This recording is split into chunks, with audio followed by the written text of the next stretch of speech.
Hi, my name is Joe Sandusky. I've been a guitar instructor for over 30 years. Today we're going to talk about playing over the blues. Okay, and the first thing that I have my students do is just be able to play with a few notes. Okay, so there's a scale called the pentatonic scale, and we will, in this video, learn the whole thing. But to start with, we're only going to learn a couple of notes. Okay, so we're going to take on the high string, C and A. We're in the key of A. So A is on the 5th fret, C is on the 8th fret of the high E string, and all you need is 2 notes, okay? And I'm going to demonstrate it.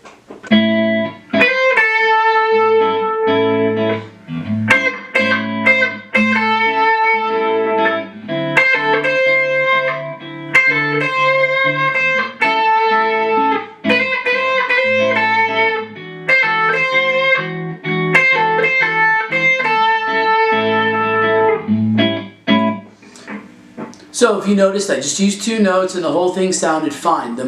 You got to get that first, okay? Take 2 notes and learn to play in a groove, okay? The first thing that's going to happen is a lot of times is you'll play and it'll be, it's the 2 notes, the notes are good. It's just how you place them don't sound good. It sounds something like this.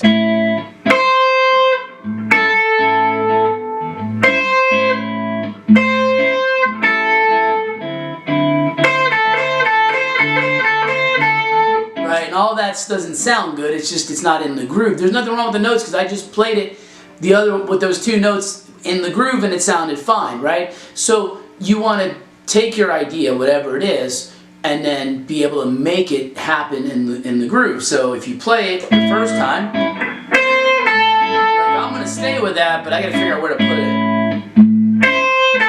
Ah, now it feels good.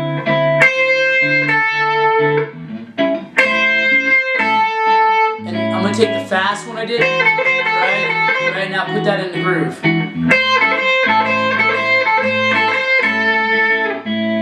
So it's all about getting the groove down, and it takes time, okay? Once you can do that, we're going to add the next string in, which gives you 4 notes. Okay, it's the same finger pattern on the B string. It's the 8th fret and the 5th fret, okay? And if you notice, I'm teaching this scale to you backwards, and there's a reason for that. First of all is that the higher notes are more solo notes, and also that most times scales tend to descend, so it naturally sets you up in a way of playing music in a more natural way. Okay, so again, same idea, using only 4 notes.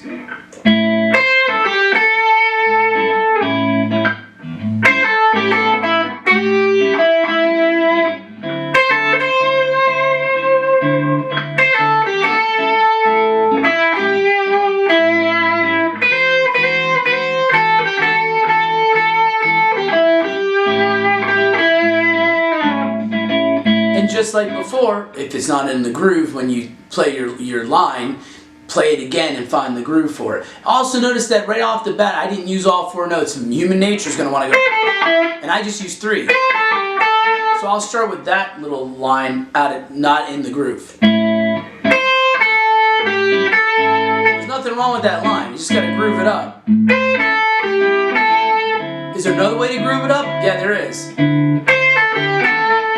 How about another way? Well, I changed the line a little bit.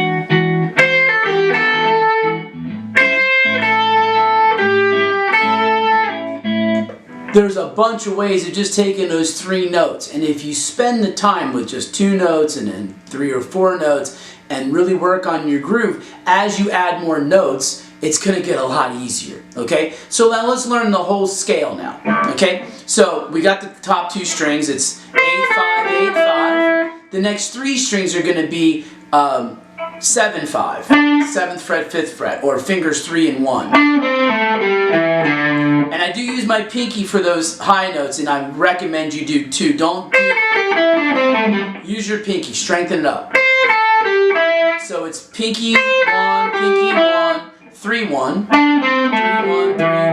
And then the low E string is the same as the high string, it's 4, 1. So your 2 E strings and your B string are fingers 4 and 1, or frets 8 and 5.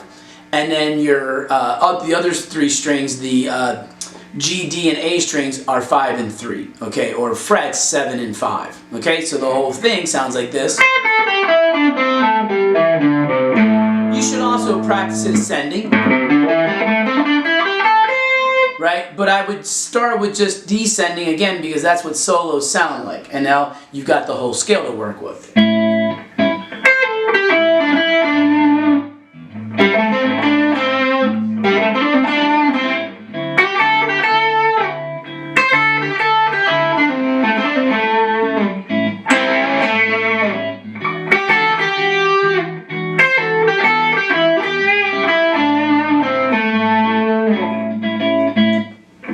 So I did a few things on there other than just the notes. I added mostly vibrato, a little bit of bending. We're going to talk about both of those right now because that also adds to the flavor, right? Not just going sliding into notes from the fret above and from the note below, but usually I do a pull off when I do that. But you can do that, right? Slide in or pull off. And then of course you got your vibrato. Now when you do your vibrato, if you think about when the string is just sitting there, that's 0 point. You want to go to the left and right side of the string when you're doing your vibrato. Because if you only go one direction, you probably won't go back home again, and so your vibrato starts to go sharp. Okay? So always go back both sides. Will make sure that you're vibratoing around the actual note and not above the note. Because true vibrato, you also lower the note, which you really can't do on guitar. You can do the classical thing where you kind of pull and push on the string, but it's not real on a steel string, acoustic, or on electric. It's not that noticeable. So most of us do this kind of a vibrato. And you can do it fast, slow. That's part of, what you decide to do. So now we're going to talk about bending, okay? And when you bend, you want to have control over your bends to bend them in tune or possibly out of tune if you're doing it on purpose. You just don't want to arbitrarily bend wherever it is. That's not it. People do not full bends on purpose, and that's something you're going to work on. But what you want to do is work on your ear to know where the actual next note is. So we'll use this G, which is on the 8th fret of the B string, and we're going to bend it up to a G sharp. So what I'm going to do is I'm going to play the G sharp, which is 4th fret on the high E string, and I'm going to bend until they're in tune. Not in tune, not in tune, in tune, right? And then you want to be able to do it without having to have your guide note. And then you want to do a whole step bend, which would be to the A on the 5th fret.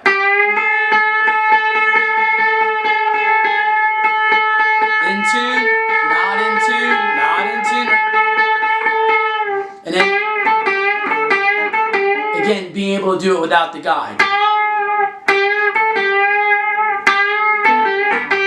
And then your bends will actually do something instead of just being arbitrary. And I'm going to do a demonstration with a little bit more bending in it.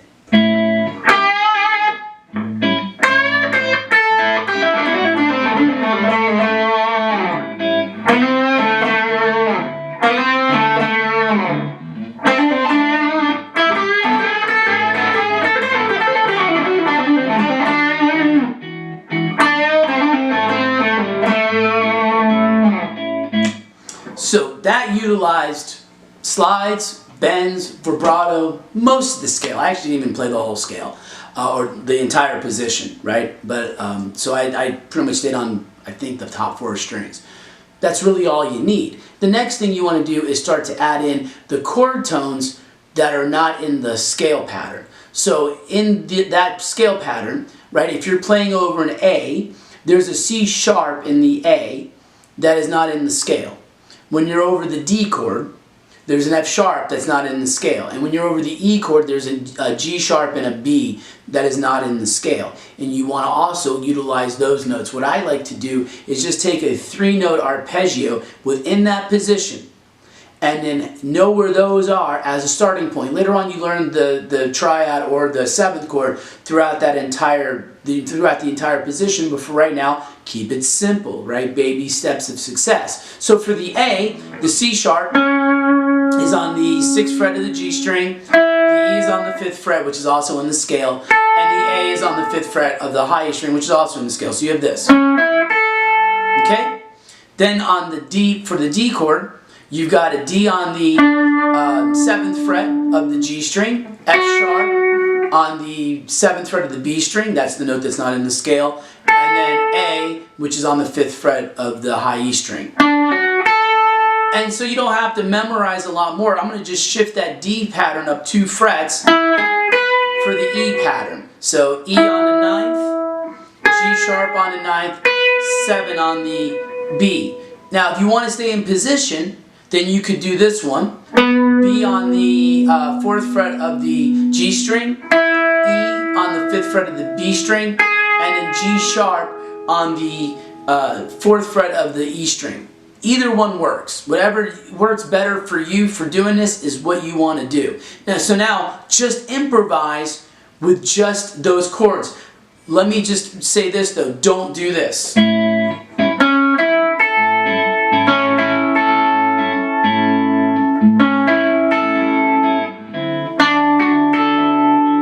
Right? That's not a solo. That sounds like you're just playing the chords, okay? Make sure that even though you can go, that you make them separate.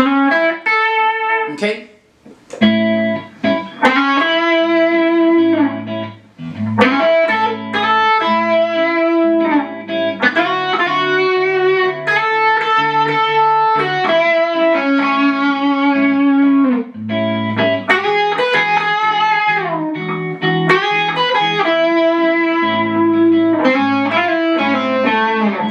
So that I used until the very end. I used only chord tones, and on this particular blues progression I'm having the 5 chord last for 2 bars instead of going 5, 4, 1, because with the arpeggios it just makes it so you have more time to play around with those. Later on, obviously, you can take this to the progression that goes 5, 4, 1. There's many variations on the blues.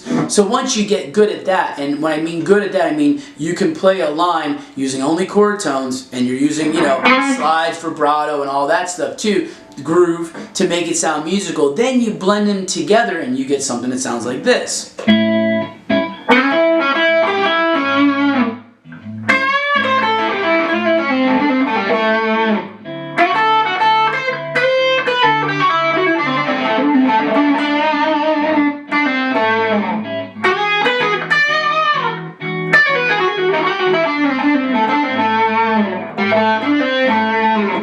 And now you're really following the chord changes, and once you get good at that, you do it throughout the entire position. So if you're doing the A, you have A, C sharp, E.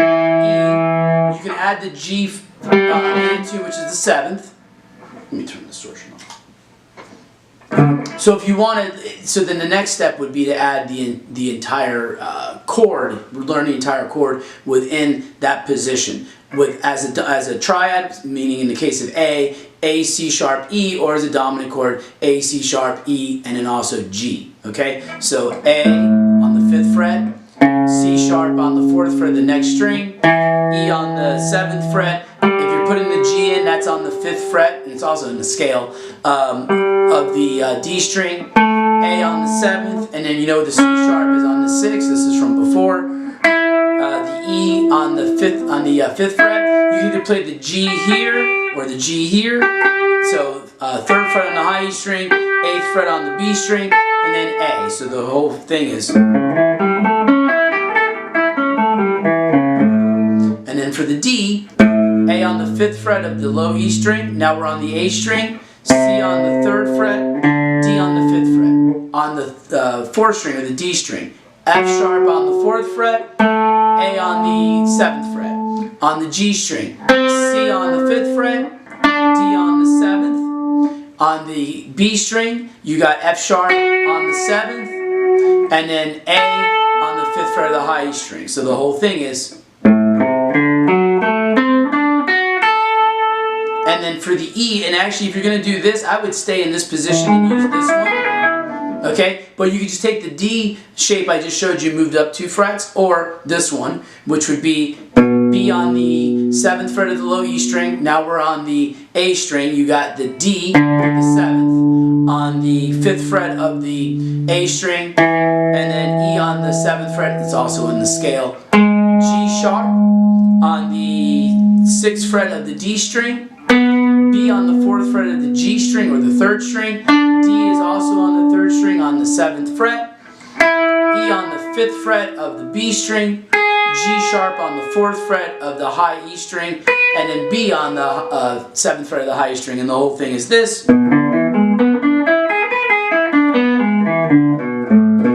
Oops. And then you have the entire position. And then you can work those out in other positions so they match up the other positions of the pentatonic scale. I hope you found this video helpful. If you need more help, I do offer online guitar lessons. These are live lessons on Zoom. You can click on the link in the description to schedule your lesson. I also offer a free consultation lesson, which is also a live half-hour lesson, completely free, no credit cards, no spam emails. Simply set up a lesson. I get to hear you play, and I get to find out what your goals are and give you an idea of what we would do if you decided to study with me. I hope to see you in one of those lessons or in the next video.